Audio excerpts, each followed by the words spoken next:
king, I am not a god, I am Humpty! What's poppin', Tano? The Galleons of Ghouls brought for us a new weapon called the Tak Lug, and we're gonna take it to level 9,199 steel path enemies in Warframe. Let me show you first the performance of the weapon at level cap, and then the build. Let's go.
And that's the Tak Lug, Tano. So don't forget to tuck the like and like the subscribe button, much appreciated. As always, before I build my weapons or my warframes, I rely on my method called DBS. D for damage, elements and faction, B for viral, S for stripping enemies armor to deal higher damage. Of course, I don't use any ravens in my builds to make sure that you save your platinum. Also, if you don't like my methods on how I proc viral and armor strip enemies, it's okay. Check this sheet right here, it can help you maneuver around my methods to find your own style. Also, you need to check this quick melee influence guide. It will help you a little bit on how to treat melee influence, as we're gonna be using this arcane with the Tak Lug. Also, please stick to the Warframe community guideline for comments to make the comment section below a constructive feedback and criticism for everyone to benefit new players or veterans. Let's go. And because it's not possible to take this weapon with every boosting damage Warframe in Warframe to level cap, so I decide always to take a Revenant Prime, so he doesn't boost the weapon in any way since he's a tank, so you can apply this weapon with any Warframe of your choice. Now, when it comes to Archon Shards, the three essential Archon Shards here that played a huge role is the Violet Archon Shards. You want to run them Tau Forged if you can to increase your melee critical damage. If your energy is over 500, the damage boost is doubled, which is our case. Now, the two Emerald Archon Shards is to boost the stacks of corrosive from 10 to 14 to armor strip enemies with corrosive stacks. Now, the way corrosive stacks is simple. The first stack by default will reduce enemies armor by 26%, and every stack after will reduce enemies armor by 6%. 10 stacks 80%, 13 stacks is 98%, 14 stacks is 104%. Simple as that. Of course, you can run one Tau Forged, but still you will not be able to see if those enemies are armor stripped or not, because their HP will not turn from yellow to red, and they are technically not 100% armor stripped. So, as a conclusion, the Emerald Archon Shards are optional, and only if you don't have another source of armor strip. For example, if you're running Terrify, you don't need Emerald Archon Shards. If you're running your Nairo Fox School, you don't need Emerald Archon Shards, and so on and so on. The helmet ability I'll be using is Nourish, so to proc fire on enemies that I attack, or if they attack me, also for some energy here and there. Now, the corrosive will not be from our Tak Lug, but it will be, for example, from our Shadow, and this is the build for my Shadow, with corrosive right here, called to increase the critical damage on enemies, magnetic to increase damage against shielded enemies and overguarded enemies, dexterity is mainly for combo duration, as I took Madurai with an amp 177, and Eternal Enslaut and Eternal Redicate for Cascade. But if you're running a normal mission, you can go with Naramon to sustain your combo multiplier instead of just depleting completely. Now, when it comes to Tak Lug, first you need to know about this weapon unique trait. Heavy attack hits in a wide area, inflicting a blast statue effect. Of course, you can build this weapon purely for heavy attacks, but for slam, I didn't feel this weapon can go really good for a slam, even with full DVS. So, and even with heavy attacks, you'll be like, whoop, whoop, whoop. No. The way I decided to go for is still heavy attack, of course, but only when a Dreamer's Wrath Tanukai is enabled. What is Tanukai? Tanukai, a sword will pop on your screen. And when you perform a heavy attack with 12 combo multiplier or 5 or 6 or 12 or whatever, how much you have combo multiplier, it will perform a heavy attack without consuming your combo multipliers. Also, Dreamer's Wrath comes with another feature, which is increasing that sword to pop by 50%, also increasing your critical damage by 32% for Tenukai attacks. Blood Rush, so increase critical chance per combo multiplier. Condition Overload to increase your melee damage per statue affecting the target when you plan on priming those enemies with Epitaph, Compressor, or Shadow in our case. Galvanized Steel for critical chance, but mainly for the 120% critical damage. Organ Shatter for critical damage. Galvanized Elementalist for statue damage, which is multiplicative. Slash, Heat, Electricity, Toxin, Blast, and Gas. Electricity will be coming from the Voltaic Strike. And the Slash, the weapon already have 512 Slash, and that's the main proc will be there. And also with the Blast that's coming from unique trait. And now we're talking, baby. Now, Primate Smite Corpus is multiplicative damage to faction that you're fighting, and you want to switch this every time you're fighting a different faction. But a lot of Thanos doesn't like it, and it's okay. What you can do in here, first you can put, for example, Primate Fury for attack speed. Or what you can do is use Gladiator Might for more critical chance per combo multiplier and more critical damage, which I think is the best if you're running, for example, both Arcanes, Strike and Fury. Okay, Strike for the attack speed mainly. Now, for me, I don't mind changing the multiplicative damage against factions, so I'll stick to that. Also, I want to send a message to DE. Please, DE, please, please, please, if you can, give us an NPC. Not giving us a universal mod just like that out of the wind, but we give our multiplicative damage mods, and he gives us the like universal one. And I don't think that would hurt the game in any way. Instead of replacing, we just have one universal from our mods that we traded him with, and we're good to go. Primate Pressure Point is to increase the base damage of the weapon, and let me show you the power of the Primate Footed in here, Primate Pressure Point in here. As you can see, it boosts almost twice. So from total 1024 is to 500, and the slam from 3000 to 1500, and heavy attack, which is multiplied on 4 times, 1500 instead, like 3000, and it gets low to 1500. So you need some base damage on this weapon. Of course, it's not a must, but it's very good to have. Melee Influence is the arcane we're going to be using, and a lot of Thanos complain that we use a lot melee influence. I can't help it, but this is the melee arcane that's the best.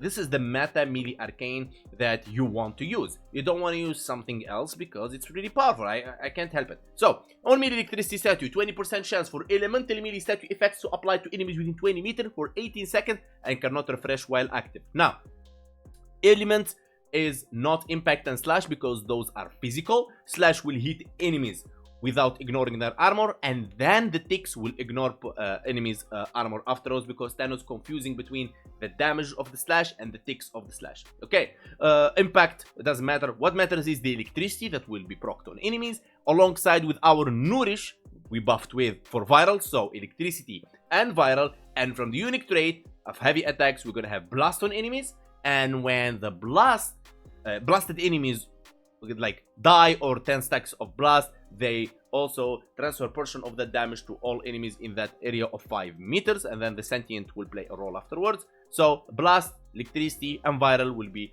transferred to all enemies within the 20 meters, and then it is multiplicative with Galvanized Elementalist, multiplicative with Smite Hurricane, and that shit gets really crazy. Then it leads us to the Companion. Now, Nautilus Prime, Cordon to pull enemies, Duplex for the clones, Assault to attack, Vacuum to pull the loot of course, Manifold Bond for more Cordon, and a Calculated Redirection for shield, Armor Health, Reinforced Bond for fire rate, which is irrelevant for this weapon, Tenacious Bond for 120% critical damage. Now, the best sentient weapon in the game is Virgilus Prime, but the problem with it, if you want to activate the Tenacious Bond for 120% critical damage, you need a Riven with CC. There you go.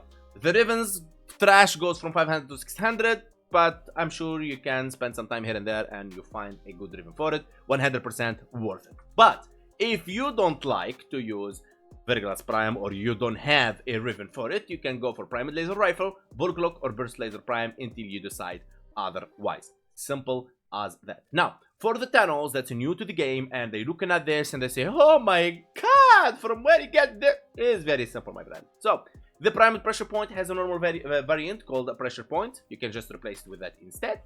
And it got the sacrificial pressure, so you just go sacrificial pressure if you really want to. Now, if you don't have galvanized steel, of course you can go with the sacrificial steel and sacrificial pressure instead of prime pressure point and galvanized steel. Now, the galvanized steel, you take it from the Arbiters of Hex in any relay after you play the arbitration and you collect the Vitus Essence. Simple as that. In the primed modes, you get them from Barukitir. Barukitir, he comes every 2 weeks. And you need some ducats. Ducats, you get them from any kiosk in any relay after you trash your primed parts. Simple as that. And galvanized elemental is same from the Arbiters of Hex relay. And that's pretty much it. Everything else you can just farm and get here and there and you'll be good to go. Okay. And now let's go to Simulator. And here we go. We summon level 230 heavy corrupted gunners. In case you wonder how I have 230 is because I am legendary 5 and I get that question a lot.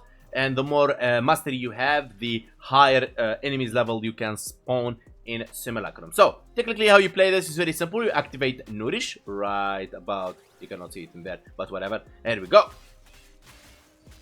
So, the beginnings always not so good, but then when melee influence and the electricity procs, and then the shit really starts. Now we are 11 combo multiplier. As you can see, the combo is really slow decaying, and that's because the dexterity. And look at that, and that's the power, baby. Now, look at this. We couldn't even get more than 11 combo multiplier. Go.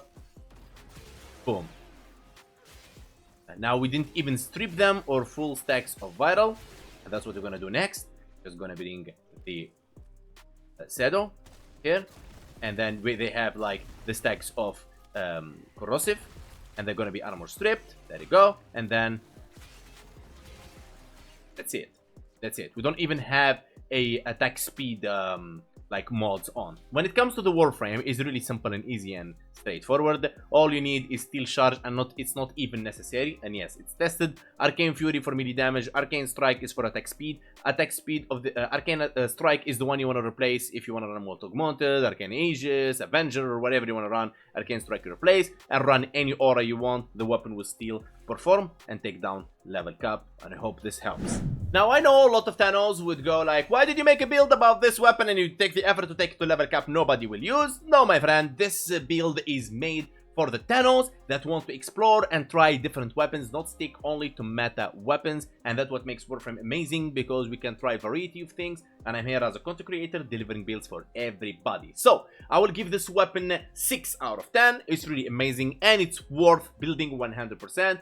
And honestly, this is the second weapon from this Galleon of Ghouls, and DE, thumbs up, you did well with these weapons. I have no complaints at all. I want to say, guys, thank you so much for liking, subbing, commenting, watching. Follow me on Twitch, follow me on TikTok, or joining my Discord in the description. Thank you so much. And special thanks to Hall of members, special VIPs, and disputed donators and Hall of donators. And thank you so much for every single member of my community. And see you guys next time.